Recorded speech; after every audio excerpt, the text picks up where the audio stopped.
Welcome to the City Council meeting for February 22nd, 2011. I'd call the meeting to order and ask everybody to join me in standing to sing O Canada. O Canada, our home and native land, true patriot love in all thy sons command. With glowing hearts we see thee rise, the true north, strong and free. From far and wide, O Canada, we stand on guard for thee. God keep our land glorious and free. O Canada, we stand on guard for thee.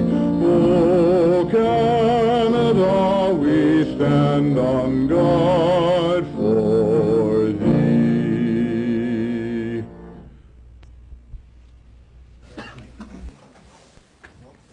Well, thank you to Mr. David Bray for that rendition of O Canada and to the National Film Board of Canada for the images of our country. So, to start off tonight, I'd like to call for the adoption of the meeting minutes from February 7th. Councillor Rice? I move adoption of the minutes of the City Council meeting of February 7th, 2011. Thank you very much. Has anyone noticed any errors or omissions in those minutes? Seeing nothing, I'll call for the vote. Thank you. Oh, excuse me. Sorry, we'll redo that vote. We'll retake that vote. We'll call for the vote. Keep up, Kevin. Oh. Thank you. There we go. And so those minutes are adopted. We call for the adoption of the agenda. Councillor Wong? Thank you very much, Mayor Given. I move adoption of the agenda as presented. Thank you very much. Were there any additions or changes to the agenda? Well, seeing none, we'll call for the vote. Thank you. Thank you. And so that clears that first portion of the agenda. Next, we move to the delegation portion of our meeting. And this is an opportunity for anybody in the community to come forward to address council on any community issue other than those that we'll be discussing at a public hearing later on in the meeting. So is there anybody that would care to address council on any community issue? Other than those that are at a public hearing. And so, sir, if you'd like to come forward. If it's a public hearing issue, we're going to have an opportunity for you to comment on those in just a second. Come on forward. Have a seat and introduce yourself. I'm Dennis LaPointe. I own property here with my godson. Good to meet you, Gus. Have a seat. I'd like to point out to the mayor, he was talking about fluoridation. I was going through some of my old stuff the other day and I found a study done in 1993 down in Utah someplace where the Mormons live. They don't smoke or drink. It was a natural location for a study on hip fractures. The hip fractures was higher in the part that was fluoridated. I don't know who that doctor was, but he has never studied this as far as I'm concerned. Thank you. And that's all I had to do. Just hang on a second. There's an opportunity for council members if they have any questions for you. Did any council members have questions for our delegation?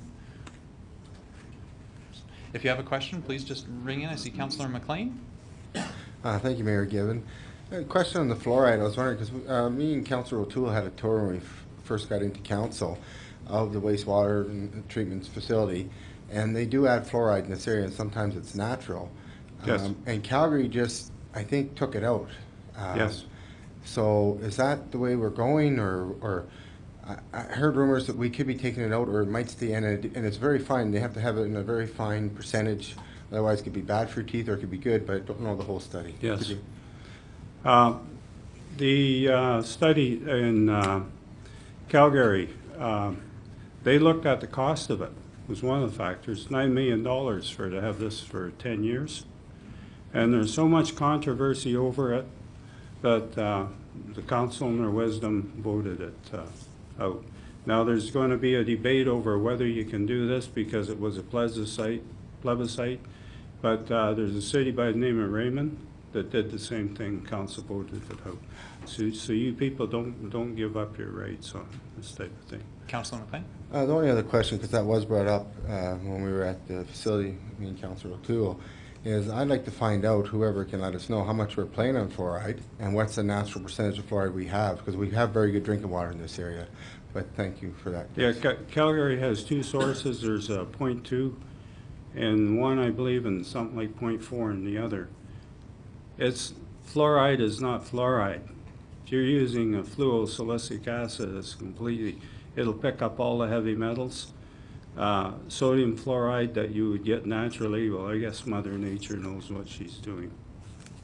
Okay, I see actually one more question in the queue for you. Councilor Rice?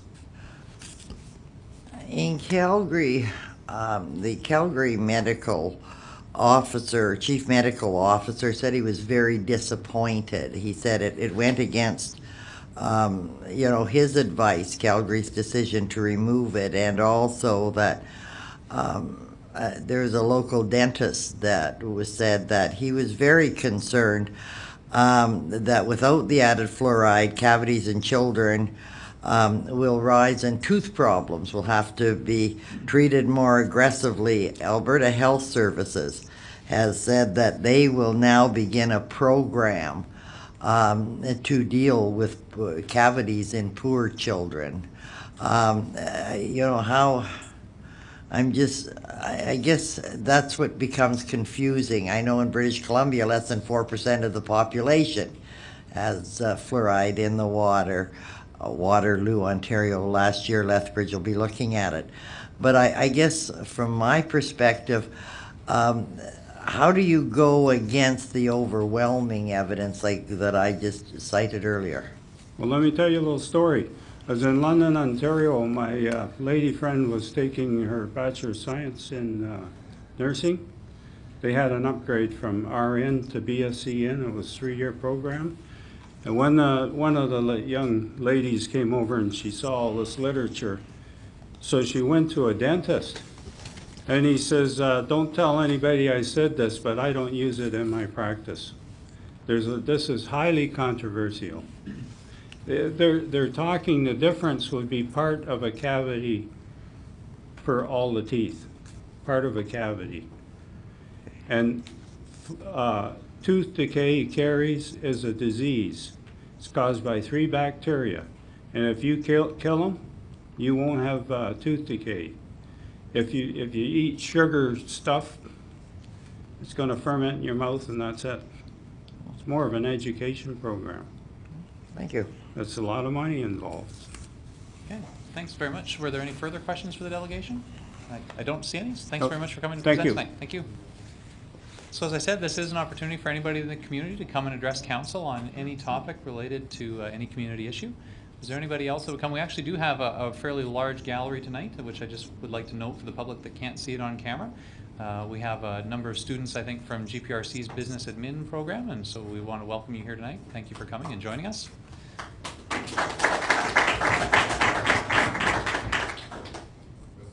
That's exactly how excited we are to have guests with us. We give them a round of applause anytime they show up. And I see somebody else that wanted to come and address council. Please come forward and introduce yourself.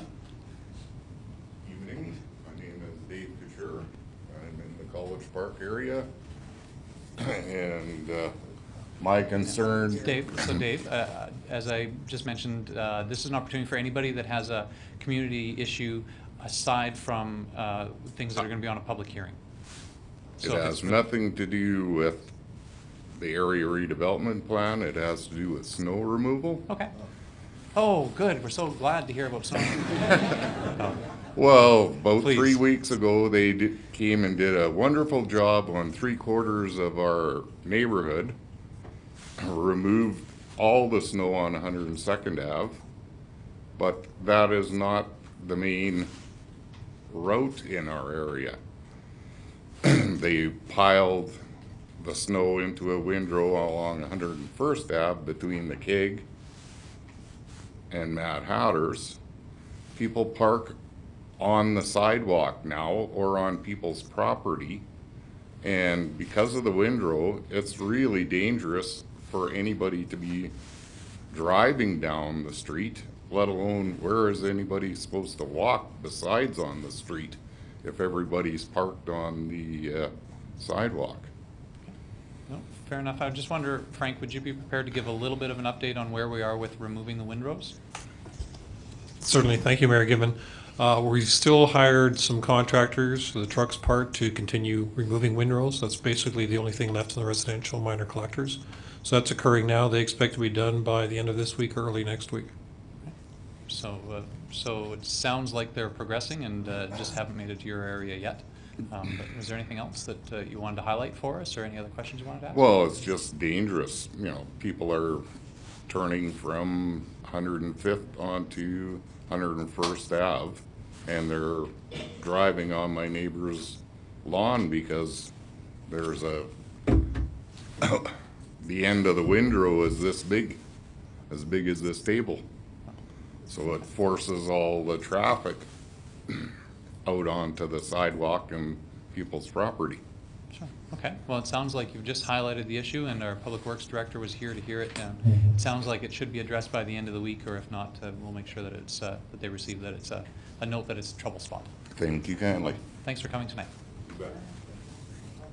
Oh, sorry. There was. Okay. Sorry. A question for administration. Sure, Councillor Rice.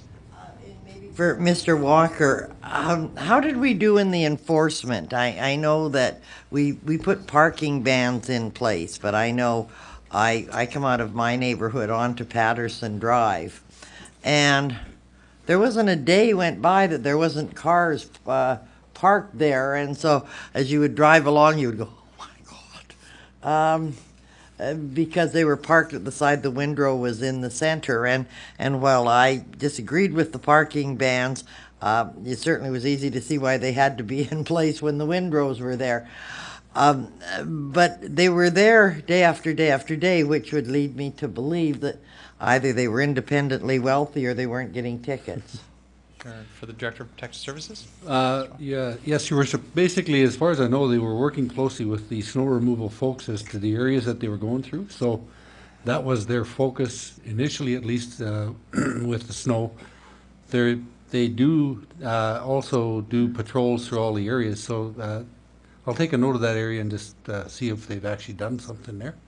As far as I know, they would have just done that as part of a regular patrol. Okay. Unless they've been through to pick up the windrows. So. But they were, I guess you don't have to follow up. They were working with the snow crews who were advising them. We're working in this area and there are vehicles parked there? Yes, they were. Yep. Okay, thank you. Okay. Thanks very much. Okay. And so do one more call. Was there anybody else that wanted to come forward with a community issue to address council? Is that good? Sure. Come on down. Introduce yourself for our city clerk so that we can get your name. I am Lyle Coat. I live on 103rd Ave there in Collegeview also. I've worked with the city before as a contractor doing snow removal, and I know the difficulty of it. On 103rd Ave, we have that apartment building, Collegeview, and because of the age of our neighborhood, the back alley does not drain very well. And during that time, and I know why that windrow's there is because I've talked to the city guys that work there, the Collegeview Manor had nowhere to park because they couldn't access their back alley because a lot of people drive smaller cars, they're college students, they're renters in that area, and they could not access the back. So they had to still park on the street. They had no other choice. There's no other way to park.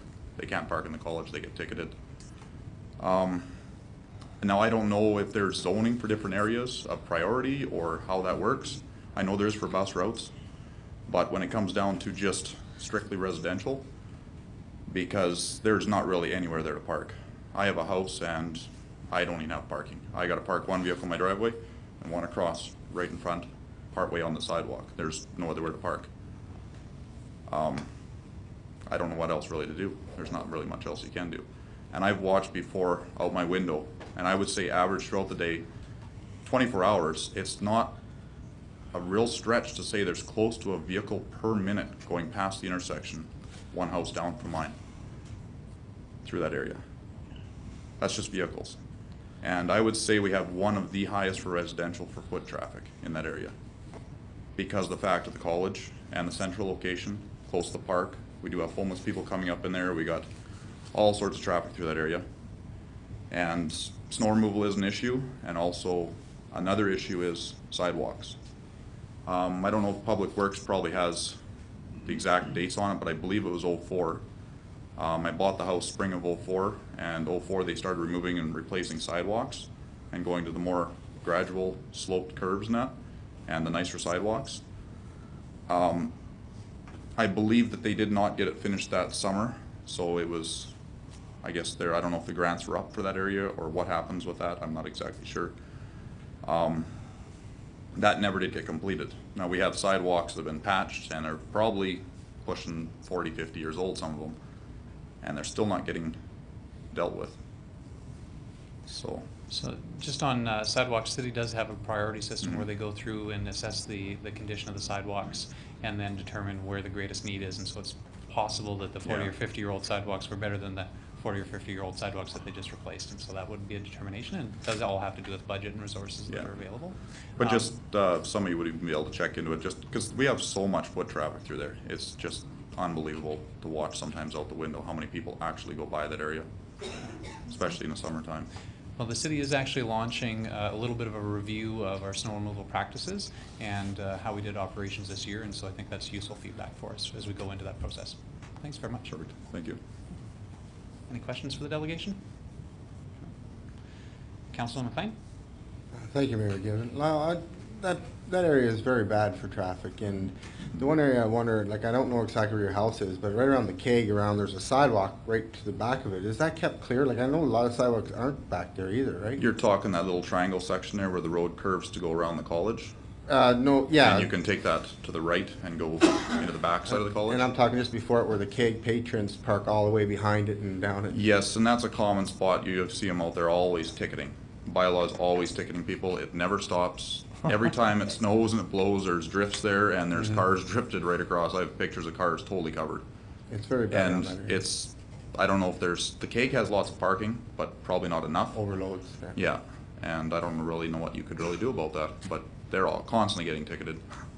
Thank you, Lyle. And there's clear signage there, so. Yeah, it is bad. Okay, thanks very much. Okay, I don't see any further questions. Thanks again for coming tonight. Thank you. Thank you. So can I? Okay, so go ahead, Councilor Rice. So is Frank gonna follow up with the sidewalk that never got finished? We can certainly bring back some information, I think, Frank. eh? Okay. Yes, Mayor Given, if I can get the speaker's name and address or phone number, we'll get back to him certainly. Thank you. So dare I ask again, is there anybody else that'd like to address council on any community issue other than the ones on a public hearing? No, it's good to see this kind of turnout. We appreciate that. So it doesn't look like there is anybody else, and so that'll give us an opportunity to move on to our public hearings. And we'd start off with public hearing on bylaw C 1015A to amend the College Park Area Redevelopment Plan, and bylaw C 1100-168 to amend the land use bylaw. So I'd call that to order, and we'd do a brief introduction from administration. And Stuart, are you going to handle that one? Yep, certainly. Thank you. Good evening, Mayor Given and members of City Council. Stuart Wright, planner with the City of Grand Prairie. This request is for an amendment to two statutory land use planning documents, being the College Park Area Redevelopment Plan and the city's land use bylaw. And if I can just show an aerial here for council's information. To identify the subject property, it consists of two parcels located on the south side of 104th Avenue, opposite the Grand Prairie Regional College, the student residences, and it's addressed 10517 and 10519, 104th Avenue, lots 18 and 19, Block 5, Plan 2032 BQ. The aerial here is identifying 2010. However, the two dwellings that did exist on the subject parcels have been demolished recently, and probably the applicants may want to speak to that when council has any questions. So in terms of considering the actual proposals, the starting point here is the city's municipal development plan. The plan was adopted by City Council January 25th, 2010, and in respect of residential development, neighbourhoods and housing, City Council's goal is to create livable neighbourhoods that provide for a variety of lifestyles objectives to encourage intensification and infill in mature neighbourhoods, to provide for a mix of housing types to meet a variety of life cycle demands and market preferences, to encourage the development of affordable housing, and to promote the efficient utilisation of land by achieving increased densities. Then there are policies in Section 6 of the Municipal Development Plan that just basically outline the consideration that Council needs to give to any proposals that may come forward. So the first plan under consideration is the College Park Area Redevelopment Plan. It was adopted by City Council September 1999, and the plan, as it stated, was prepared for two reasons. One, the neighbourhood was experiencing redevelopment in the form of rezoning pressures, increased number of rental units and commercial development. And secondly, at that time, College Park was identified in the 1995 Municipal Development Plan as one of 5 neighbourhoods where an area redevelopment plan was to be prepared.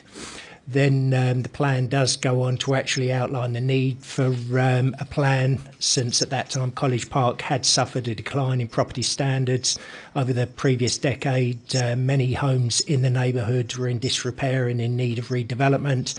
The number of rental properties were rising, and the land use bylaw at that time in the 1990s allowed for the development of duplexes and multi-unit buildings and had fuelled some land assembly activity. And therefore, as it stated in the plan, many residents felt the neighbourhood was becoming too fragmented and transient, wanted to see it become more stable and family oriented. So this is the actual future land use map as included in the area redevelopment plan, and the subject parcels are identified here, which is proposed to be changed in the area redevelopment plan from low density residential to medium density residential.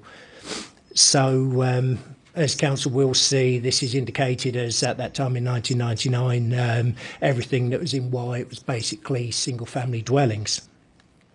Just from a survey for what's actually physically there and on the ground, this is an indication of the subject area for the existing medium and high density residential development that actually exists in there. So the yellow here is the subject parcels, the blue is semi-detached dwellings, the red is fourplex development, the orange is duplex, and the green is apartment buildings. So obviously, as it's indicated, this is a mixed density residential neighbourhood. And just for council's information, details from the building permitting section just on activity since 1999. There have been 9 demolition permits issued, including the 2 dwellings on the parcels the subject of this amendment request. 5 new single-family dwellings have since been constructed. 1 apartment building was constructed following the demolition of 2 single-detached dwellings, and the 2 vacant lots, which are the subject parcels we're considering this evening. Also, just as some additional activity, 3 detached garages in the neighbourhood, 1 shed, 1 mother-in-law suite, a second-storey addition above an existing garage, and 2 basement permits for existing residences were approved. Here's some images for council just to indicate the subject parcels and the immediate surroundings. This was the original dwelling, now demolished, that was on 10517 104th Avenue, and the second dwelling on 10519. Then this is a pair of semi-detached dwellings immediately to the east of the subject parcels, 10513 104th Avenue, and immediately to the west again a pair of semi-detached dwellings, 10521 and 10523 104th Avenue. And on the north side of 104th Avenue, as indicated earlier, are the student residences for the regional college. This is just a rendering of what's proposed by the applicants, an example of the pair of semi-detached dwellings that would be constructed on the subject property if council was mindful to approve the request. So if council were to be mindful to approve the request, then it is suggested that there should be amendments to the text of the existing area redevelopment plan. The reason behind that is that it will take some time for administration to complete a review update of the plan itself, and therefore if council gives favourable consideration, this would give outlines and requirements for anyone else coming forward until such time as the plan is fully reviewed, that they would have to go through the same process as the applicants have done in this case, that basically they would have an open house for the residents, have details to show exactly what they're proposing to build, and the requirement would be that it would basically be direct control zoning that I'll get onto in a moment. So the second request for the city's land use bylaw. Sorry. Okay. Sorry, and just if I give an overview, obviously council will deal with the request to the area redevelopment plan amendment first, but just to give an overview with the land use bylaw, subject property currently zoned RR, which is restricted residential, which only allows single detached dwellings. Therefore, an amendment would be required to move it to a different zoning. This just identifies the zoning that is in the neighbourhood presently. And as council has in the package, just details of the proposed zoning, which it is indicated that it would be direct control zoning, which effectively means that council, if they were mindful to actually approve the request, would be the development permit, because you would be actually approving site-specific details, design, the information that's in the package for elevations, the floor plans and the actual siting of the dwellings. So just to give an overview, and this will be for both issues of the public relations involvement, the applications have been advertised in accordance with the requirements of the Municipal Government Act, placed for 2 consecutive weeks in the local newspaper. There's been a sign posted on the subject property notifying of this public hearing, and 147 individual letters were mailed out to the landowners within the boundary of the College Park Area Redevelopment Plan. Typically dealing with any proposals, requests that administration would notify immediate surroundings. In this case, it was felt, because of the potential implications that may result to the actual plan itself, that all landowners should be notified to have the opportunity to speak direct to council. From that, one letter of objection has been received, which is in the package that council has. And as I just mentioned earlier, that the applicant held an open house for the College Park residents on September 9th, 2010. Approximately 18 residents attended with different issues, concerns, and I'm sure they'll want to just explain those direct to council when they have the opportunity. Circulated agencies, internal city departments and external agencies have been notified of the proposed amendments. No objections have been received. Comments from administration in respect to the request, the dwellings it's considered will be compatible in height, scale and design with the immediate surroundings, particularly given that they would be adjoined to the east and west by semi-detached dwellings and situated opposite the college student residences. Residential use of this land will be compatible with surrounding land uses. Off-street parking would be provided in accordance with the requirements of the land use bylaw, which actually requires 2 stalls per dwelling unit. Sufficient infrastructure, capacity, water, sewer exists to service the proposed development, and the proposal would be in keeping with council's policy direction through the 2010 municipal development plan, given that this request would provide infill development and a mix of housing type in a mature neighbourhood. So just finally, options for council that administration sees could be for consideration. First, that council could approve the area redevelopment plan and land use bylaw amendments for this for a site-specific proposal, together with the proposed text amendments to the area redevelopment plan, and would thereafter require the same process on a case-by-case basis for any future requests until such time as the area redevelopment plan has been completely reviewed and updated. Another option is that council could deny both requests here on the basis that the applications are premature and should be addressed through a complete review of the College Park Area Redevelopment Plan. And thirdly, suggested that council could just refuse the amendment request on the basis that the proposed increase in density does not meet the purpose and intent of development for this established neighbourhood. So in respect of the first proposal, which council needs to consider for the College Park Area Redevelopment Plan, it is administration's view and recommendation that council should give second and third readings to bylaw C1015A to amend the area redevelopment plan on a site-specific basis. And take a breath. Thank you. Thanks, Mr. Wright. Thanks, sir. Okay, and so we'll have a very, very brief opportunity for questions from administration. I see one in the queue. This is just a quick first round, and so very brief questions because we do have some other presentations yet, and we'll have another chance to ask questions of administration. Councillor Rice?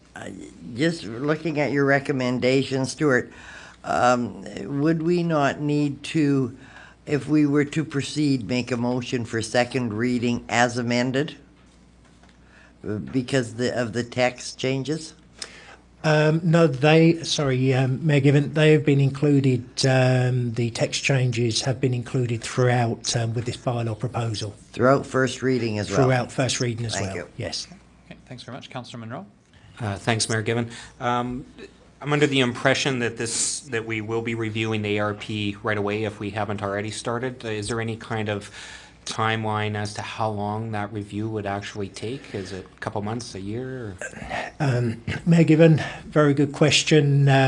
Actually, in terms of priorities for administration for the planning department, annexation and the downtown enhancement plan are the major projects. For something of this nature, obviously it'd need to go back out to the community, potentially have a steering committee work through everything and reviewed internally. You could be looking at anything between 9 months to a year. And just, sorry, and is this actually on the work plan for administration at this point? Mayor Given, yes. Planning is basically looking to review all of the documents. This is one included. It's not, as I've mentioned, priority at this point in terms of the list we have. Okay, thanks very much. Okay, and so if there are no further introductory questions for administration, we'd move to the opportunity for anybody that'd like to speak in favor of the proposal to come forward and state their position. So anybody that'd like to speak in favor of the proposed changes to the land use bylaw, please come forward and introduce yourself. I guess that'd be us. I think that might be. Just introduce yourselves for the city clerk. And I'm Rhonda Side, and this is Jeremy Walker. We're with Devco Developments, and we own the properties. Because we've flanked on either side by semi-detached currently, and we have multifamily housing directly in front, it seemed like a natural change for these two particular lots to go into a semi-detached. Currently, the area redevelopment plan allows for single detached with suites, which we could do, but we didn't think that it aligned very well with the vision of the area redevelopment plan, which was to create a family neighborhood where if we have 2 single-family units on each lot, we're more likely to have families than a single family with a basement suite. So it's our intention to stay in the spirit and vision of the document, and we'd really rather not open up the entire document because it's a much bigger issue and much longer timeframes. okay, anything further? Any questions for the delegation? Anything further that you wanted to present? Nope, that's it. No? No? Okay. And I don't see any questions, and so thanks very much for presenting tonight. Thanks. So I call again for anybody else that wanted to speak in favor of the proposed changes. And sir, so we have somebody that's dual purpose tonight. David, come on down and join us. I was part of My name is Dave Couture, and I was part of the original area redevelopment committee. It took from 1995 till 1999 to get this thing put in place. So if you think you're gonna have it all changed in 6 to 9 months, give me some of that you're smoking. I don't mind what they have been proposed for these two lots, but I don't want to see the whole area redevelopment turfed just because two lots want to be changed. I agree that it should be left as a site-by-site development, and if you look at how many of those lots in this tiny little College Park area that are already either duplexes or apartment buildings. You know, we hardly have any single-family dwellings left in the neighborhood as it is, and if you change it that they can all be duplexes, well, then we might as well sell and move out and turn it all over to rental people. Because I know people who rent property rather than own it, they don't give a damn. They don't shovel their walks, they don't mow their lawns, they don't clean up after their dogs, and they have no vested interest of keeping the area, nice for the rest of the community. That's all I had to say. Okay, thanks very much. Worked out well that you were here tonight. Yeah. Any questions for our delegation? No, seeing none, thanks very much, sir. Sure. Oh, sorry, Councillor McLean? You have a question for the delegation? Okay. Thank you, Mayor Given. I'm just wondering too, are these gonna be rental units? That's something that missed me. Are these being sold individually, these duplexes? Can I ask that question? Well, you might have asked the question of the people who are going to build the units. This is a gentleman who lives in the neighborhood, so. But he just brought something up so I didn't realize, so maybe they Okay. can come back So- and answer So it. maybe we'll save that question. We can either ask it of administration at the appropriate time. Well, Yeah. how many duplexes aren't rented? Yeah, some are not. Right, so we'll ask that question of administration, who might be the appropriate one to address that. Okay, thanks very much for your presentation tonight. Okay. Is there anybody else that'd like to speak in favor of the presentation and the proposed changes? I'll call one last time if there's anybody that'd like to speak in favor of the proposed changes. And seeing none, then here's an opportunity for anybody that'd like to speak in opposition to the changes that are proposed. And I would note the council did receive in their agenda package a letter from Mr. Jeremy Ross, who's a resident in the area, stating his opposition to the proposed changes. And so I'd ask one final time if there's anybody here tonight that'd like to speak in opposition to the changes that are proposed. And I see some folks at the back, and please come forward and you can make a presentation here at the front. Welcome, and introduce yourselves to the city clerk. Yes, I am Mark Perker. And I'm Felicity Perker, and we both own separate houses within the neighborhood. And I have to say that we're opposed to this development, first of all, because if you're considering the character of the neighborhood, there are presently, I went and walked around the neighborhood today, and there are 95 single-family dwellings within the neighborhood. There's also considerable pressure with duplexes. There's at least 13 duplexes, well, 14, probably about 14 duplexes or fourplexes in the neighborhood, and 6 apartment buildings. So that neighborhood is feeling pressure. It's a neighborhood of little old houses, but there are some new houses that are coming in. And I think council has to think that today you have an opportunity to think about the future of that neighborhood. Do we want it to be, and do we want to set a precedent of allowing duplexes or townhouses to be developed? Or do we want to see new houses coming into that area and improving the quality of that neighborhood? And that's personally what I would like to see. Nearby my house, I have a neighbor who has built a brand new house. It's beautiful. Across the street, I have 2 duplexes, and they aren't. You know, it takes away from the neighborhood. And I just think that we can have a vision for that neighborhood, and to me, there are enough of these multifamily dwellings. What else can I say? I took a walk around the streets today, and the streets that are by far the most beautiful in the neighborhood are the ones with single-family dwellings. And they're old houses, but they're in good shape. There's nothing wrong with them. I'll speak up, that there are a great many old houses. This neighborhood is on the cusp of being redeveloped. It's just the way the city changes over time. These are a lot of old houses. The wartime houses are mostly torn down. Now we're talking houses built in the 60s. Many of them, they were cheaply built, but some are maintained. But now we come to the character of the neighborhood. We have the same choice Edmonton had in a lot of their neighborhoods. They can allow, this neighborhood already has a lot of very high density areas.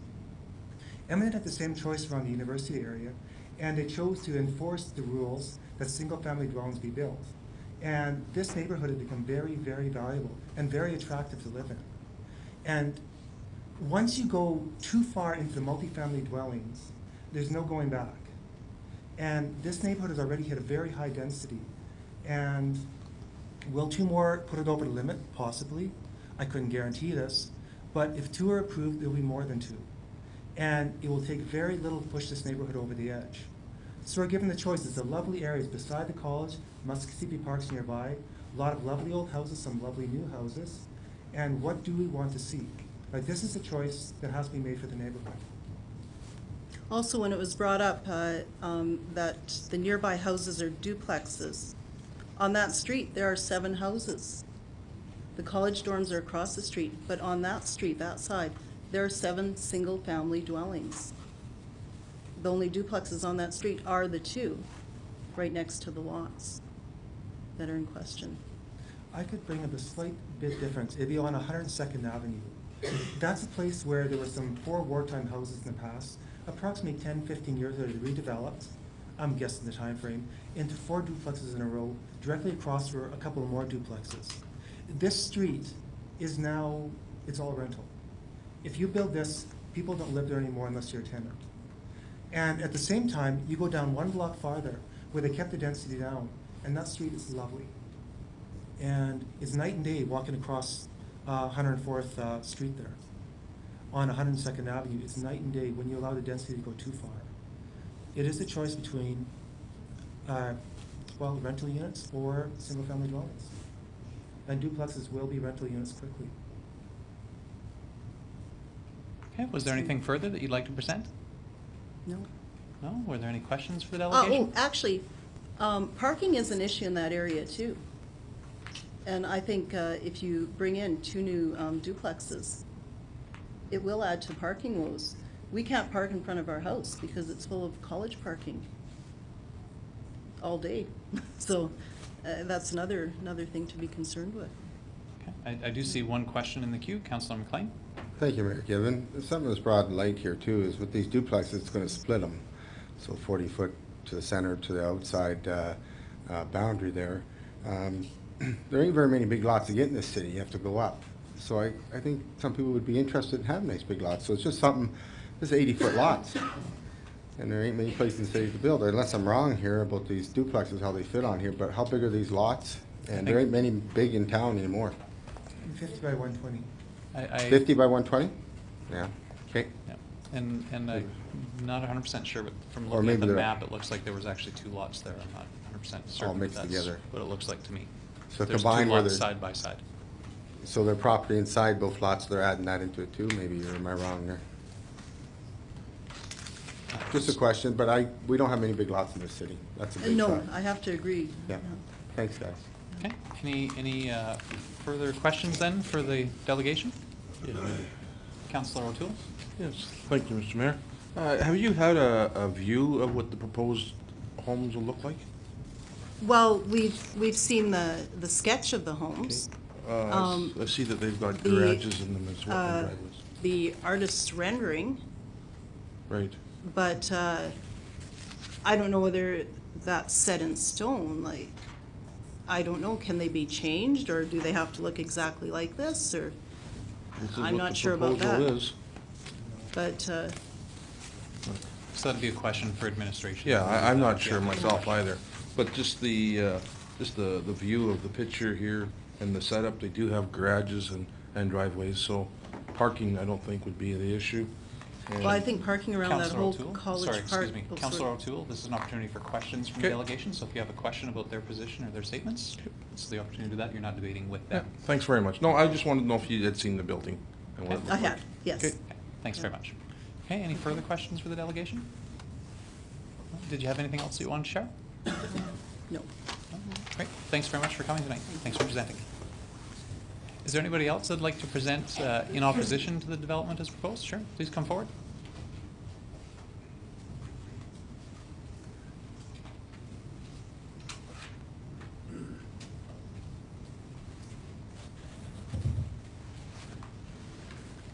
My name's Dennis Lapointe. I don't know if any of you remember me or not. Anyway, I've traveled a lot.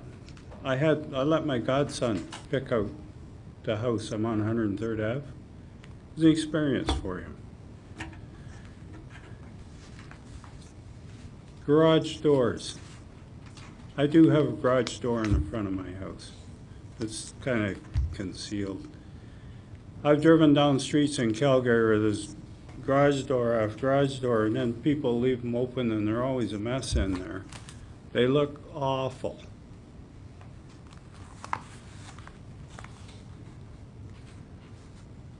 I understand you pay the highest taxes here in Alberta for cost a year. And I was aware of that when I moved here, so I don't mind. This all ties together, so please bear with me. The snow, referring back to snow cleaning, 103rd Avenue ends at a beautiful meadow and a stream down there. The city's, it's really something the city could be proud of.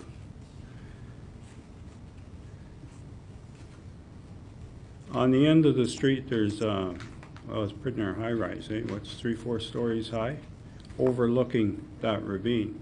It should never have been built there, never. That's okay to keep it back 2 or 3 lots where it's concealed by the trees and whatnot.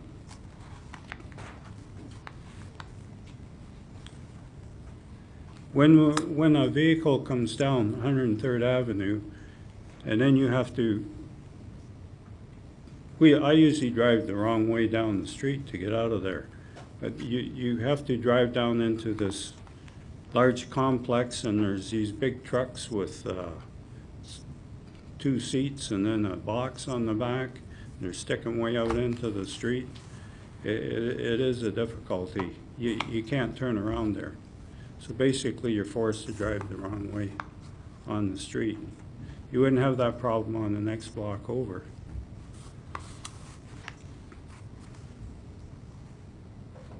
I think you have a very beautiful city here, and you should consider these things when you're trying to protect that city. I went over and talked to the people that were going to build this. I have a picture here of the house.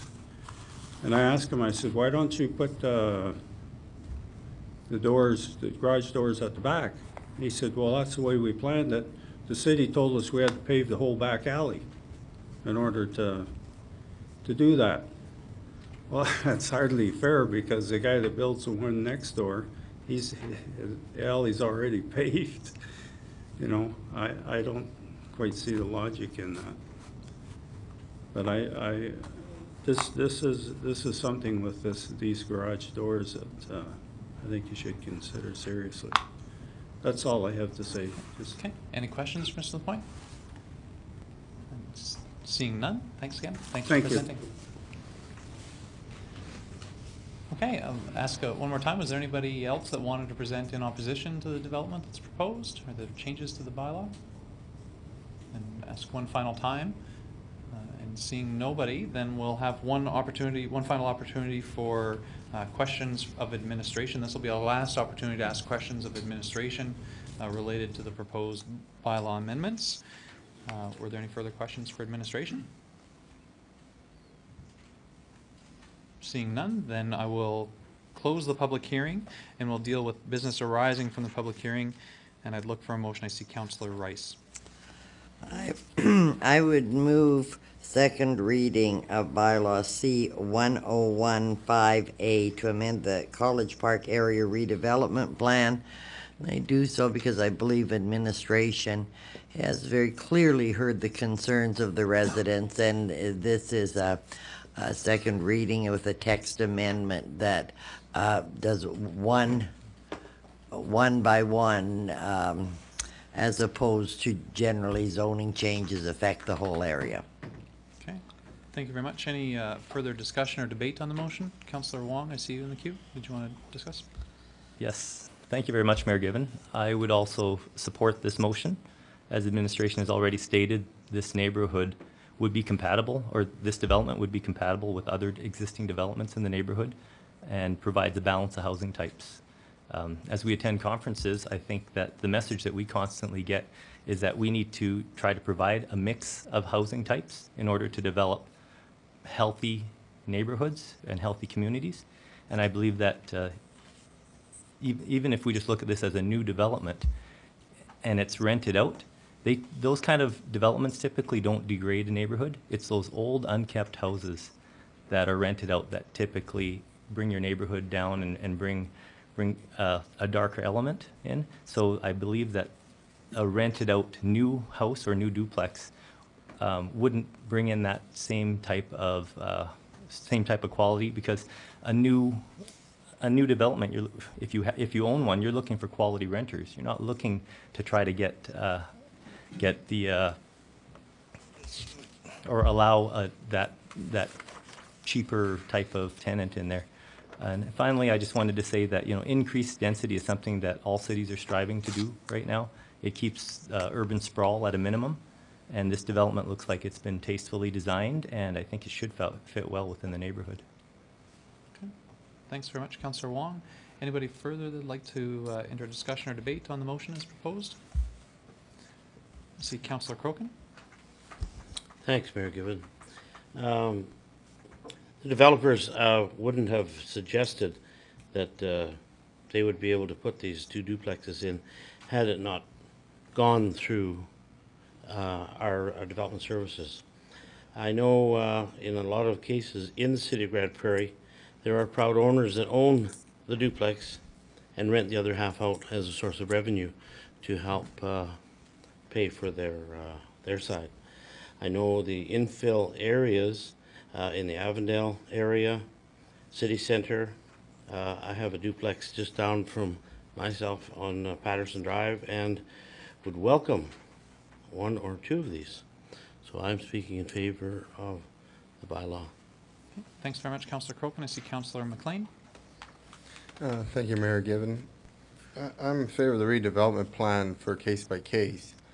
But on these duplexes, which would be the land use bylaw, am I wrong on that?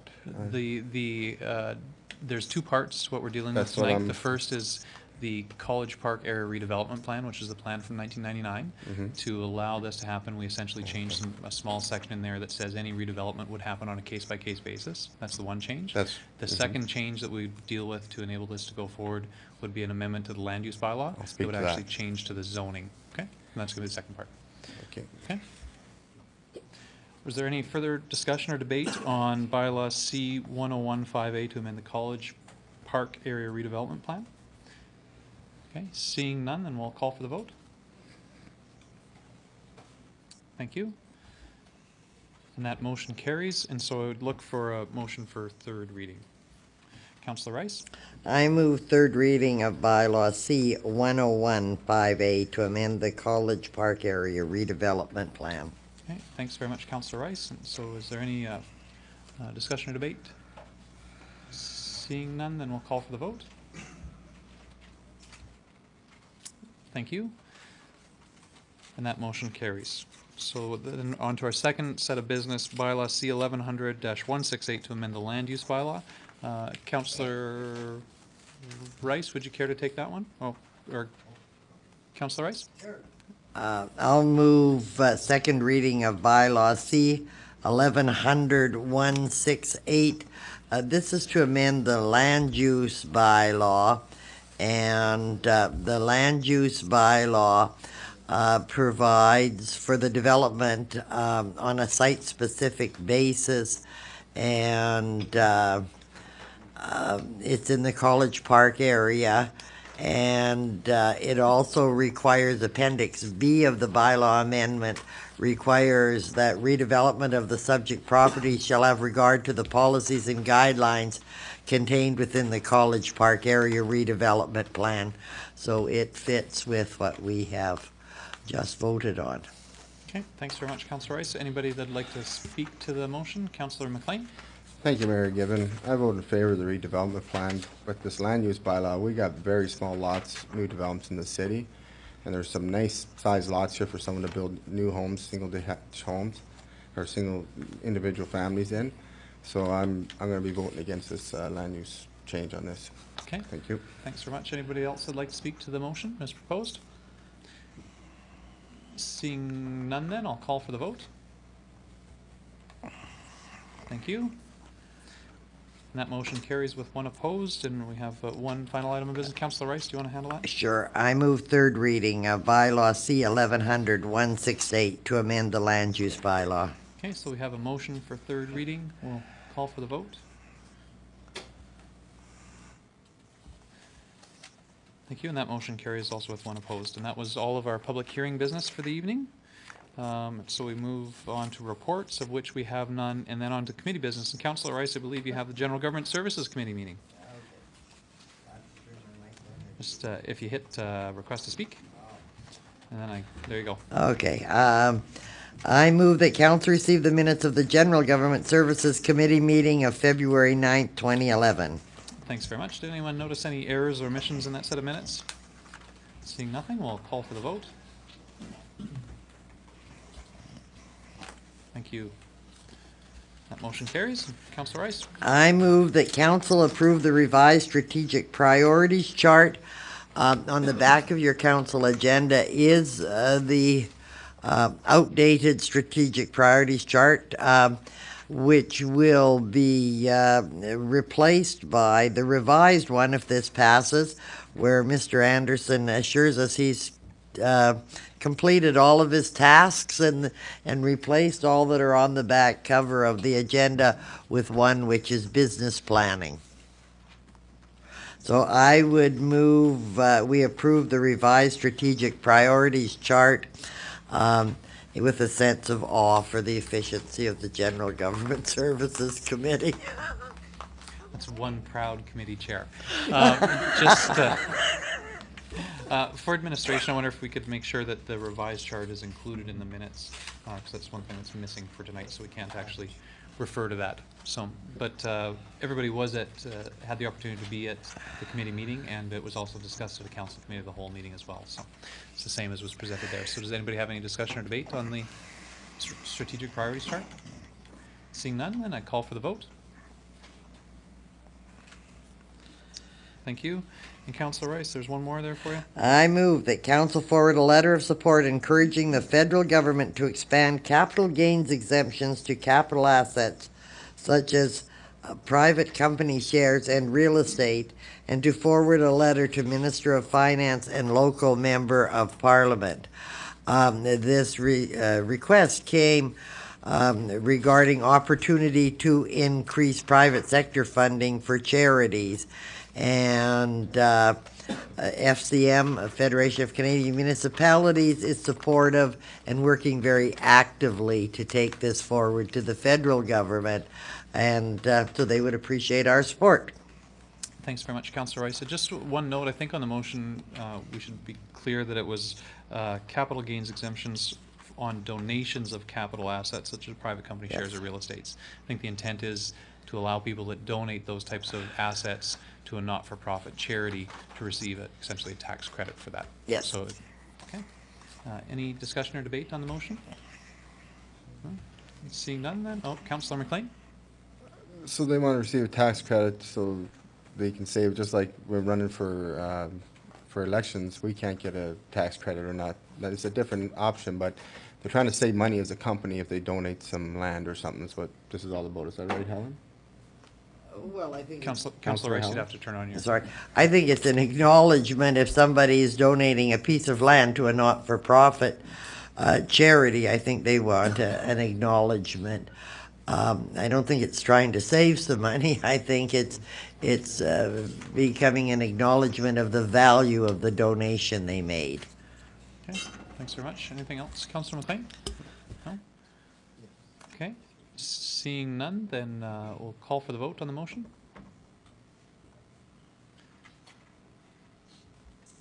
Thank you.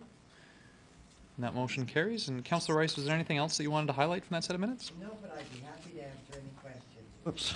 Any questions for Councillor Rice?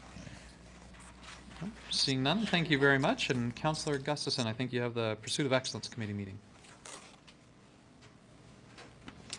Thank you, Mayor Given. I'll move the council receive the minutes of the Pursuit of Excellence Committee meeting held February 10th, 2011. Thank you very much. Did anybody notice any errors or omissions from those minutes? Seeing none, we'll call for the vote.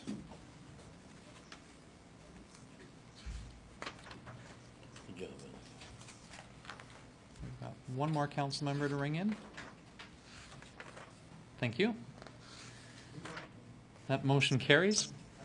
Was there anything you wanted to highlight from that set of minutes, Councillor Gustafson? Yes, just briefly, we supported quite a few athletes and some funding. This is some volleyball funding, some travel funding, some alpine skiing and instructors course, and some snowboarding courses. Very young girl, one of the youngest, I believe. We've approved some for tennis. A really good tennis player coming out of Grand Prairie, and we supported some funding for GP Minor Ball to host some clinics for baseball. And that's about all. I'll be happy to answer any questions if anybody has any. Thanks very much, Councillor Gustafson. Councillor Wong? Thank you very much, Mayor Given. Not so much a question, but just something to ponder. I know that there's a student in Grand Prairie who is, he's won a seat to the Canadian National Chess Championships. And chess is not considered a sport typically, although the Olympic Committee has recognized it as an Olympic sport. But I know that the Pursuit of Excellence terms of reference probably wouldn't qualify him to receive any funding to help him with travel expenses to Ottawa for that. It would also not fall under any kind of arts development funding either. So it's kind of left without any kind of support from our city, and it's a pretty major deal. If he were to actually go and win this for Grand Prairie, yet not receive any funding, I think that would be kind of an embarrassment. So, you know, something to ponder in the future so that students like this don't fall between the cracks. Okay. Thanks very much, Councillor Wong. If there wasn't anything further for Councillor Gustafson, then I think Councillor Monroe, you had the Arts Development Committee. Okay, go ahead. Thank you, Mayor Given. Excuse me. I'd move that council receive the minutes of the Arts Development Committee meeting held February 11th, 2011. Thank you. And did anybody notice any errors or omissions in that set of minutes? Seeing none, then we'll call for the vote.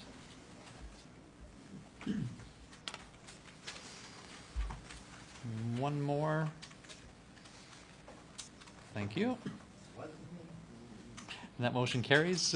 Councillor Monroe, was there anything else that you wanted to highlight from that set of minutes? Yes, thanks, Mayor Given.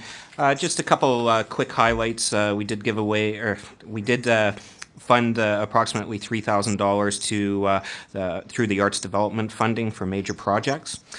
We also funded another $59,000 in festival funding, and that was spread out through 10 different festival applications. I think maybe the most notable one is that we have a new festival that we're going to be, or that is going to attempt to be put on this next winter, and it's an ice sculpting festival, so I think Councillor Crokin would quite enjoy coming and participating with that one. It would be a similar project to what Fort St. John has done over the course of the last couple of years. And in this case, we funded $14,000 to this ice sculpting festival. So, cool. And I would entertain any questions. Okay. Any questions for Councillor Monroe? No? Seeing none, then. We did vote on that. Thank you. We'd move on to the Protective Services Committee meeting from February 15th, and Councillor Radburn, I think that's you. Thank you, Mayor Given. I move council receive the minutes of the Protective Services Committee meeting held February 15th, 2011. Thank you. And did anybody notice any errors or omissions? Seeing none, we'll call for the vote. Oh, no, I'll do it. Thank you. That motion carries. And Councillor Radburn, did you have anything that you wanted to highlight from that set of minutes? Yeah, I'd like to highlight a couple things. We did receive, or upon a question, we did receive information that our reapplication for Safe Communities grant monies, we should be hearing later in March. And we have also asked staff to bring forward regular updates with respect to our safe growth initiative. So that way we can keep kind of in the loop in terms of how that is going, since it is one of our council priorities. The other thing, in terms of the fire department's report, I'd like to point out a couple things. Firstly, they're going to be on site construction, which is going to begin third week of March. And the other thing I'd like to mention is a recognition. In the report, the fire department did recognize Bob Leslie and KCM Construction for allowing us the free and flexible use of their adjacent property for an office area and drop zone. This increases overall site safety. So I want to thank Bob Leslie and KCM for that support. Thank you, Mayor Gibbon. Thanks very much. I see there may be a question for you from Councillor Rice. Graffiti Wipeout Week, June 6th to the 10th, coming up this year. Can you tell us a bit what you have planned? You read the report? Councillor Radburn? Thanks. Well, there are a number of, in terms of graffiti wipeout, there's a week where identify different areas of the community, and we have volunteers and the business community provide materials and support, and basically it's a week where we can get rid of some of that graffiti. Our experience last year actually was that very few of the graffiti that was gotten rid of returned. So it just again reinforces the, I guess, the principle that if you get on it and get rid of it, I think others won't take over that space quite so readily. So I think it's a tremendous community partnership. We now have a hotline actually, or a phone number where you can phone and report graffiti, and our staff will look at working with the community to make things happen with respect to this, even outside of the Graffiti Wipeout Week. The other thing that is a bit of an improvement this year in terms of building upon what we've done in the past is that we're ATCO Gas, Canada Post, we're working with those kinds of agencies, businesses, because oftentimes graffiti happens in their properties. So we're involving them more in terms of trying to get at some of those graffiti areas as well. Thank you. Councillor Rice? It's my understanding that new products are being developed almost daily that deal with the successful graffiti removal. Is that, I assume that the program is up to date. So if somebody had, say, graffiti on bricks, they could phone the program and they could give them some advice on what to use. Is that correct? Absolutely. Our staff keeps up on those things, and so they will give them the best possible advice. Thank you. Thank you for the question. Thanks very much. Any further questions for Councillor Radburn? Seeing none, then I think Community Development Committee was our last on our agenda, and Councillor Gustafson, I think that is you. Please go ahead. Thank you, Mayor Gibbon. I'll move that council receive the minutes of the Community Development Committee meeting held February 15th, 2011. Thanks very much. Did anybody notice any errors or omissions from that set of minutes? Seeing none, we'll call for the vote. Thank you. And Councillor Gustafson, did you want to highlight anything from those minutes? Yes, just a couple brief highlights. The Volunteer Services Bureau was a delegation at the committee meeting. It was very touching, the success stories and the difference in life and lifestyle changes it makes from volunteerism. Another big discussion on the table was the 2014 Alberta Winter Games. The bid for the Alberta Games in 2014 ties in sort of tightly to the later on motion about the proposed sports tourism strategy in Grand Prairie. And the final one of the really good discussion was the Youth Assessment Center and how we're really looking forward to a community youth center in Grand Prairie. And I'll take any questions if there's any. Thank you. Okay, I see Councillor Rice. Alberta Winter Games 2014. Is this something that this group would be coming to the 100th anniversary committee to ensure that before you go seeking this, that it fits with the plans for the 100th anniversary celebration, and secondly, that it's not taking money that would be used for the 100th anniversary celebrations? Yes, Helen, we definitely did not forget about that. That was a major concern in our discussion. We've got a very short time frame. I believe it's the end of March that we have to decide whether we're going to do this or not.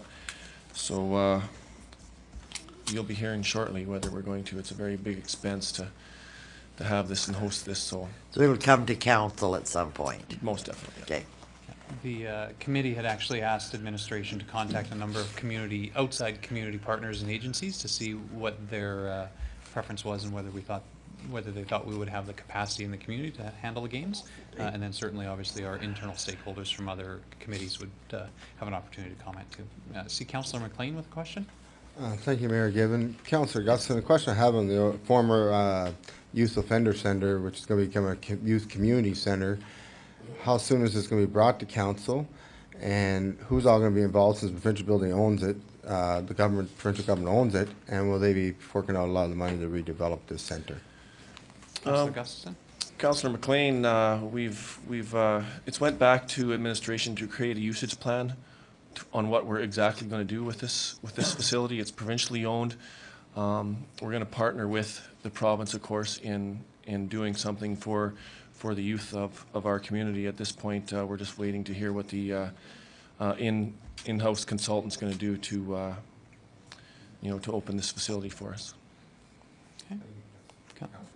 Okay, thanks very much. Councillor Rice? What they're going to do with it hasn't been decided yet. It's something to do with youth, but it's wide open, is it not?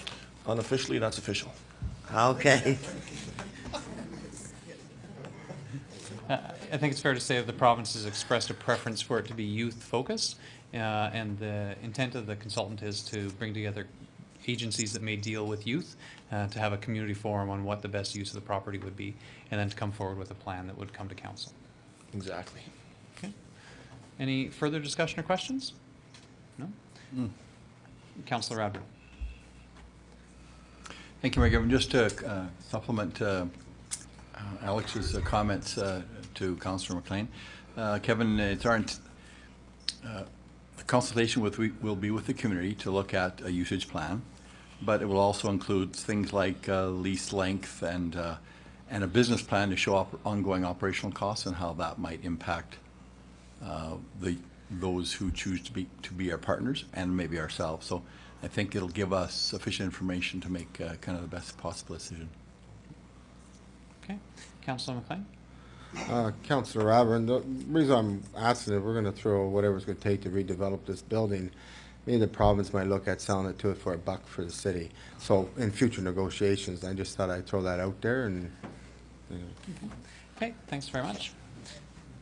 And so from there, we'd move on to correspondence, of which we had none on this council agenda, or notices of motion. We had none of those. But we did have a couple of members of council that were going to report on specific committees. And Councillor Radbourne, you had the Grand Spirit Foundation.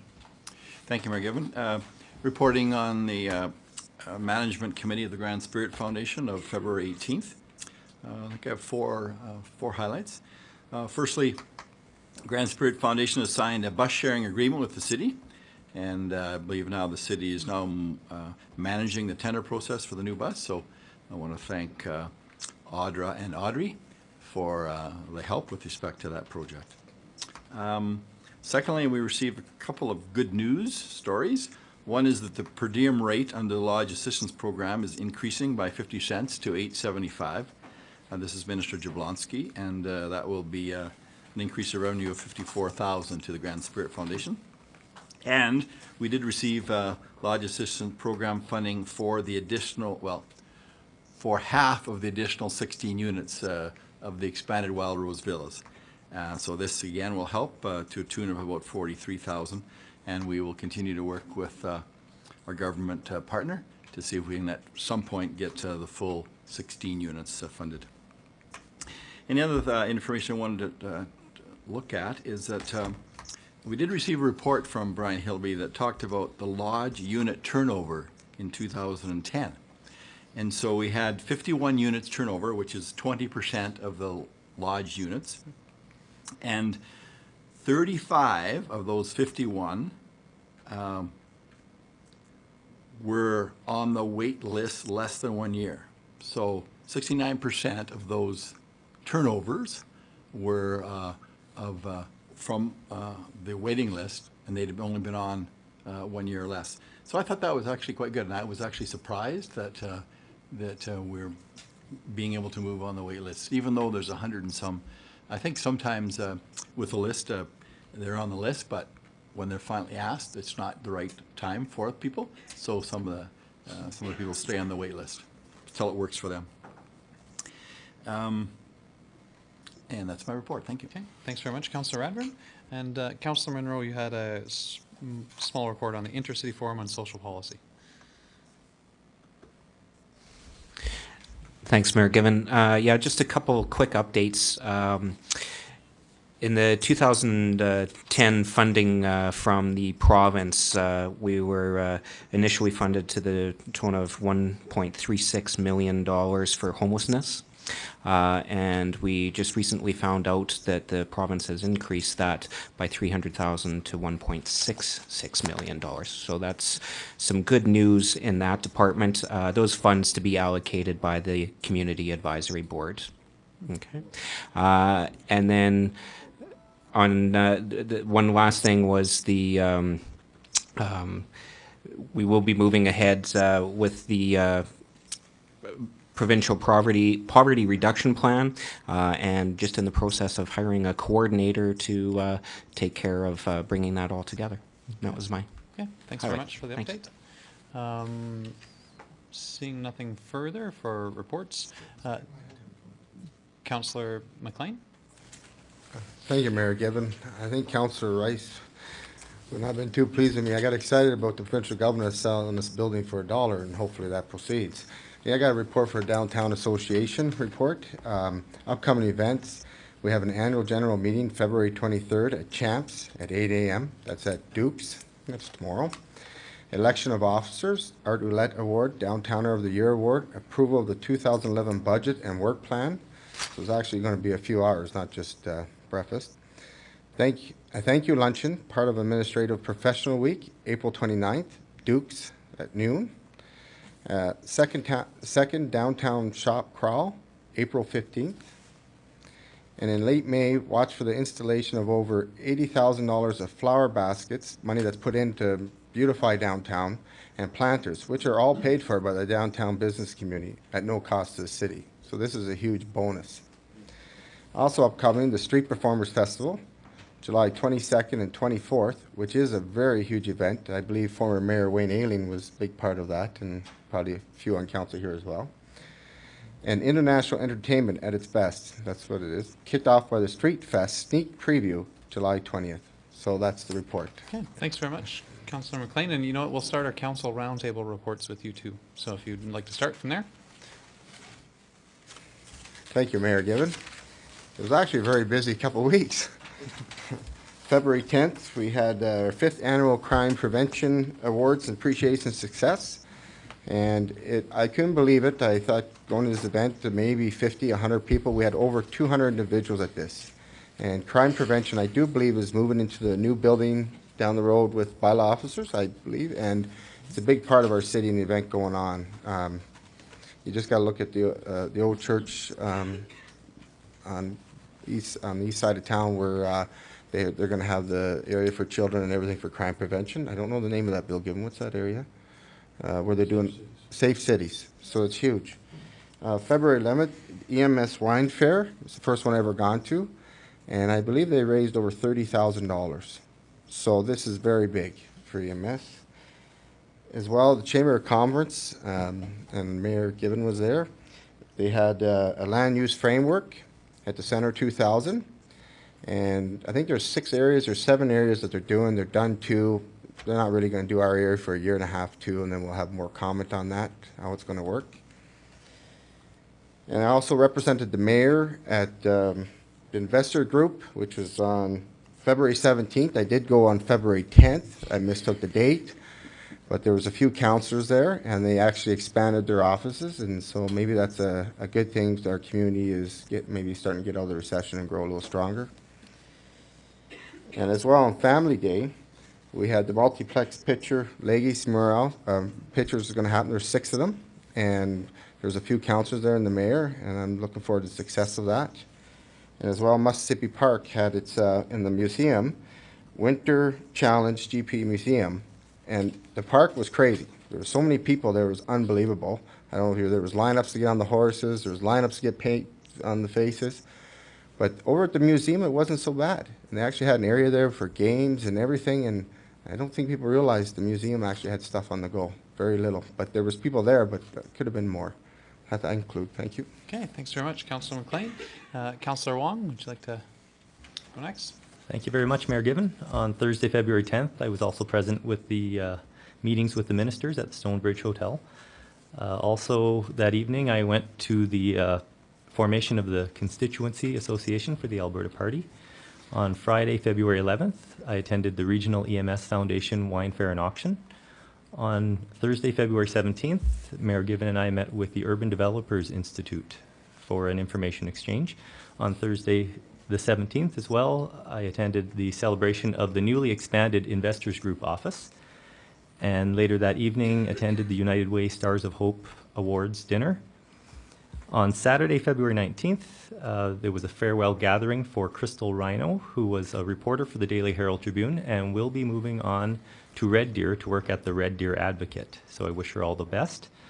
On Monday, February 21st, I was almost remiss in this, being as I am the chair of the Multiplex Regional Resource Committee committee. We had a multiplex big picture fundraiser at the, or not fundraiser, launch at the Leisure Center. That happened on Family Day. At 1 o'clock was the official launch. Basically, it allows the public to get involved in fundraising for the multiplex by being a part of the multiplex itself. There's going to be 6 mosaic murals that are going to be displayed at the multiplex when it opens up, and you can submit a picture for just $20, and it can be of an individual or a couple or a family, whatever you'd like to have in that picture. You can submit it online through www.themultiplex.ca. There will be also several opportunities where we'll go out to public events and have cameras and scanners there so the public can have their picture taken and uploaded right on the spot. To this date, we've had several submissions already online, including 3 from the U.S., and those are from people who have either used to live in Grand Prairie or are coming to move to the city. So I thought that was pretty neat. There were some challenges in getting those on because the developer of the software didn't realize that there could be a possibility that we would be submitting from the U.S., and they didn't allow for that in their programming, but have since corrected that situation. We're also finding a couple of little other glitches. Councillor O'Toole went to submit his picture, and did the whole mural. yeah, and they kept getting, oh, come on. No, and they couldn't get his name in there because it had a little apostrophe, and it caused an error in the submission. But they have that fixed now too, so I think we're all ready to go. At any time, like I said, just log on to www.themultiplex.ca, and you'll see a place there for the big picture fundraiser, and I think it's a great way to get involved in the multiplex. You get your picture in there, and it'll be there for many, many years to come. Thank you. Thanks very much, Councillor Wong. Councillor Rice? I attended the Brownlee LLP Emerging Trends in Municipal Law workshop in Edmonton.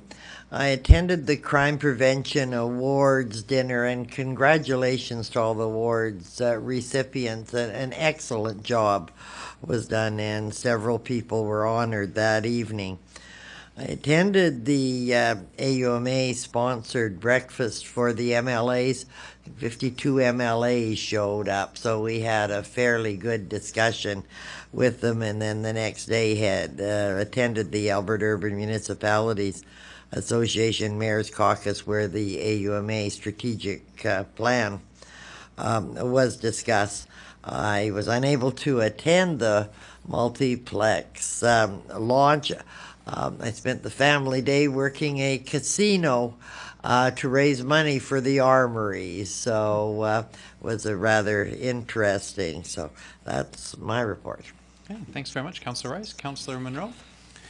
Thank you, Mayor Given. On February 10th, I went to the lunch or the meet and greet with the ministers here in town at the Stonebridge Hotel. That same day, it was the 5th annual GP Crime Prevention Evening of Appreciation and Success, which I attended. On February 12th, I attended at the casino. The ACFA put on a jazz art wine and cheese, quite a unique event. Some good musicians there performing, and definitely some great art came out as a result. From February 14th to 17th, I was back in school, learning how to, or getting, I guess, certified to sit on the assessment review board with fellow Councillor Crokin. Quite an interesting course. Looking forward to helping out in that area come June, as I understand it, is probably when we first start getting the issues coming to us. And then on February 17th, I was at the United Way Stars of Hope Appreciation Dinner. Fantastic evening. I thought they did a great job, and that was at Centre 2000. And that's all I have. Okay, thanks very much, Councillor Monroe. And Councillor Crokin? Thanks, Mayor Given. On the 10th, I also attended the luncheon and meet and greet with the ministers. It was very nice to see them talking to just ordinary citizens in the room. They had an opportunity to talk right to the minister. I thought was very noble of them, because sometimes the voices were a little higher than they should have been. On the 10th again, I went to the crime prevention and the banquet and fundraiser. Congratulations again to all the winners. It was amazing to see how many people were there. And then on the 12th, I also attended the French Art Jazz fundraiser, and it was definitely a jazzy fundraiser. Very good. On February the 14th and 15th, that was the 2 days course put on by the Municipal Affairs on Administrative Law 2. And again, the next 2 days, 16th and 17th, full 2-day courses on principles of assessment. And Councillor Monroe, he had to write a few lines because he'd been out of line there on a few with a few of the people from the MD of Big Lakes. Then on February 18th, I opened the tender for Dave Barr, and that's everything, Your Worship. Thanks very much, Councillor Crokin. Councillor Gustafson? Thank you, Mayor Given. Aside from my 7 regularly scheduled meetings, on February 10th, I also attended with the public portion of the Meet the Ministers. It was, like everybody says, very good to see them talking to everybody that was there. A big question was the Concerns Hospital, that the hospital is going to keep going, and the bypass. When's the bypass going to be done? On February 14th, I had supper with my sweetie pie. I also went to Tennille's Big Hearts for Big Kids concert held at the Jackpot here in Grand Prairie, fundraiser for Sunrise House. You guys missed a spectacular event, a great show put on by our very own superstar Tennille. They raised close to $60,000 for Sunrise House there, so hats off to her. And I look forward to the boss's State of the City address coming up for later on this week. Thank you. Thanks very much, Councillor Gustafson. Councillor Radburn? Thank you, Mayor Given. The Chamber organized public and lunch with the ministers I attended, and the Crime Prevention Evening of Celebration and Awards. It was very well done, and I think this is our fifth annual. So I think and it's growing, and I think that it's important to celebrate our successes as a community, and this is an event that really does that. The 15th, Peace Library System check signing. 16th, tender opening, Coca-Cola Center renovations. 17th Airport Commission, just 2 or 3 things from our Airport Commission meeting. One, we had a 3.5% of passengers increase over 2009. So 346,756. So we're getting back to the record year of 2008. It was about 354,000. So we're regaining, I think we're gaining momentum again at the airport. Yeah, also in aircraft movement, we've increased 1.5% over 2009. This is 2010 stats. We also, just for council's information, RFPs are out now for taxi service to the airport and for rental car service to the airport. And we're talking about, Helen may be interested in this one. We're having administration do a little bit of work in terms of recognition policy, still with the view of looking at Brian Nash, who has been a long time community, provided service to the community and to the Airport Commission for a number of years. So that will flow after the policy is looked at. And we had the audited financial statement for the year 2010 that will be coming, I believe, to GGS in the near future. Also on the 17th, Investors Group Open House, the United Way Stars of Hope Appreciation Dinner, near and dear to my heart. As a couple years ago, 3 years ago, our family were the honorary chairs, and so it's nice to see that the United Way continues to thrive. The Big Picture Multiplex fundraiser launch, and I also went to Muscogee Park after that event with my family. I had my daughter and family and my son and family who were here, and my daughter from Edmonton. We all went, and I just want to thank the staff and the volunteers for really making that event happen. I believe it was Harry Belfer Band Association this year, if I'm not mistaken, along with our city staff. It was just unbelievable turnout, and kudos to all those who helped accommodate all of us. And finally today, the media event, I attended the media event to recognize Development Services Department. The home builders were recognizing our Development Services Department and staff for a Service Excellence Award. So it was nice to be there at the Service Center to witness that. Thank you. Thanks very much, Councillor Redburn. And Councillor O'Toole? Thank you, Mr. Mayor. You just want to get your microphone there? Yeah, I can do that. Okay, on February 8th, I attended the Peace Library System building and went and discussed the process, how they rent out books to the different, or lend out books to the different libraries in the Peace Country. I also went on a tour of the facility.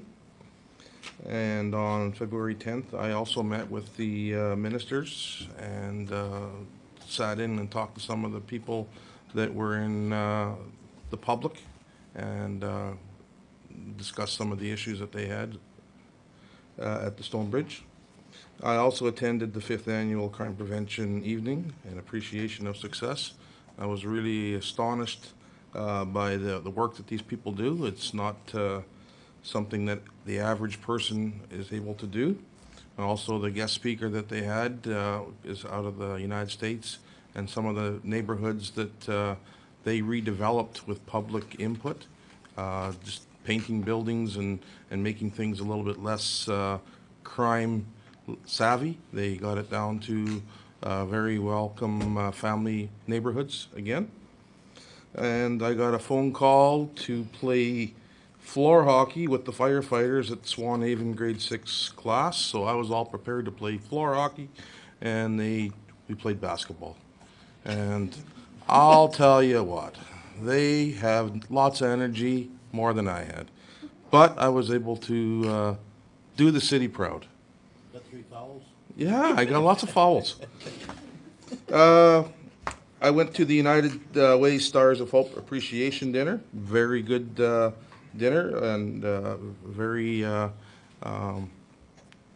just great to see the people that are supporting this program. And just I don't want to single anybody out, but or any group, but it was awesome, the participation. We had over $840,000 raised, I think it was. I went to the multiplex, got my picture taken, and it was the first one at the multiplex. and I was the one that caused all the grief. But we got her all figured out now. And on February 18th, I went to the Storm hockey game with my grandson. It was his first hockey game he ever attended. It cost me about $15 worth of candy and popcorn to keep him there for 2 periods, but after that, ran out of money, and he needed to go to bed. Also, I was at the Home Builders official appreciation today with Mayor Given and Councillor Radburn, and it was a very good notice of appreciation to our staff for the hard work that they do, and finding out that the Home Builders are really appreciative of that. So that was my 2 weeks, sir. Okay, thanks very much, Councillor O'Toole. So a number of the events that I attended have been covered, so I won't go over them in a lot of detail. On February the 8th, I had a meeting with a representative of Hope Air, which is an organization that provides air service for people that need non-emergency medical services that aren't available in our community, and so they do that with a number of private partners. And they're looking to expand their presence in Grand Prairie, although they've been operational here for a number of years. February 9th, I attended for 15 minutes and went for a walk, Alberta's Winter Walk, with a number of other people from City Hall and from the Protective Services area, as we enjoyed a sunny Alberta day. On the 10th, I was at an Aquaterra board meeting and it was the first of note, was the first with our new public board members, and so it was a pleasure to see them there, and I can report to council that I think all of them will be a significant asset, and I look forward to the summer when we welcome the balance of the new board members. Later that afternoon, I also attended at the meetings with the provincial ministers that were in the city, and then that evening was the crime prevention dinner. It was my pleasure to be able to bring greetings on behalf of council. On the 11th, I was in Edmonton for the Northern Mayors and Reeves meeting. Of greatest interest, I think, was a presentation done by the City of Edmonton's Chief of Technology and IT Services on open data and the steps Edmonton has taken in that area. And towards the end of the presentation, he asked if other municipalities in the room were interested in participating and maybe building on some of the efforts that Edmonton has taken in these areas. And so hopefully we'll see some more news coming down the line about that. On the 12th, I was at the ACFA Jazz Art Festival evening, and I really appreciated being able to be there with other members of council. On the 15th, I was at the Chamber Lunch and Learn on the Land Use Framework, which is a very important piece of legislation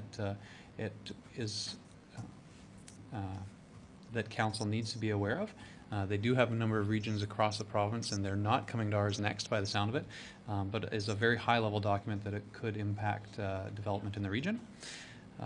Later that day, I attended at GPRC for an awards tribute, which was an opportunity for students at the college who have received grants and bursaries to mix and mingle with the donors who make the grants and bursaries available. And I was pleased to be there just to support that connection, and also to recognize that there was over $400,000 last year in grants and bursaries awarded at GPRC, which I think speaks volumes about the participation of the community, the donors, and obviously provides a needed benefit for the students at the college. On the 16th here at City Hall, it was my pleasure to welcome Faith Devine and her brother Gavin here to City Hall. Faith is a grade 1 homeschooled student, and her mom wanted her to have an opportunity to learn about local government, and so she came by, and it was my pleasure to give her a tour of City Hall. On the 17th, I was at the Urban Developers Institute meeting with Councillor Wong, and later that day I drove to Edmonton, so on the 18th I could be at the AUMA Mayor's Caucuses, where AUMA discussed its strategic planning going into what is obviously an uncertain time in provincial politics. We discussed how AUMA would approach the leadership races with the various parties and what ultimately will be a provincial election sometime after that. And the intent is to ensure that we have a strong voice as municipalities to raise the profile and concern of municipalities in the province and our relationship with the provincial government. Finally, on the 21st, I was also at the Big Picture launch event at the Leisure Centre, and today it was my pleasure to be at the City Service Centre to recognize our staff as they were awarded with the Grand Prairie Home Builders Service Excellence Award. And so that's all I have to report. If there's nothing else, then that's our evening. Thanks very much, everybody. Thanks very much for coming out tonight.